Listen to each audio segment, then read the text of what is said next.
الحمدللہ والصلاۃ والسلام علی رسول اللہ اما بعد۔ آج ہم جس صحابی کا ذکر خیر کر رہے ہیں ان کا نام ہے ثابت بن قیس انصاری رضی اللہ عنہ۔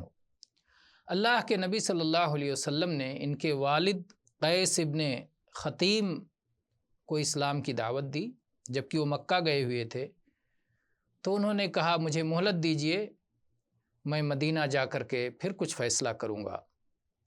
اور اس کے بعد اوس و خزرج کی باہمی لڑائیوں میں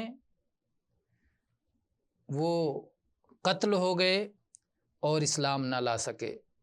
ان کے ایک بیٹے ہیں یزید ابن قیس، اور اسی بنیاد پر انہیں ابو یزید کہا جاتا تھا، اور دوسرے بیٹے ہیں ثابت ابن قیس جن کا ہم آج تذکرہ کر رہے ہیں۔ ثابت ابن قیس، انہیں اسلام قبول کرنے کا شرف حاصل ہوا۔ احد کی لڑائی میں نبی کریم صلی اللہ علیہ وسلم کے ساتھ شریک رہے۔ ان کو 12 زخم آئے۔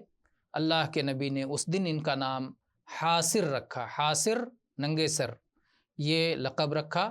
ممکن ہے خود کے بغیر، لوہے کی ٹوپی جو جنگ میں استعمال کی جاتی ہے اس کے بغیر یہ جنگ لڑ رہے ہوں، اس لیے انہیں یہ لقب دیا گیا۔ اللہ کے نبی کہتے تھے یا حاصر اقبل، یا حاصر ادبر۔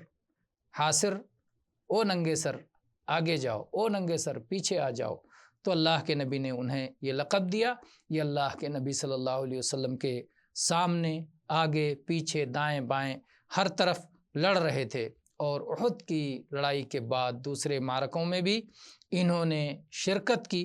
علی رضی اللہ عنہ نے مدائن پر انہیں اپنا والی بنایا تھا، اور وہاں کے یہ اس وقت تک والی رہے جب تک کہ معاویہ رضی اللہ عنہ نے ان کو معزول نہیں کر دیا۔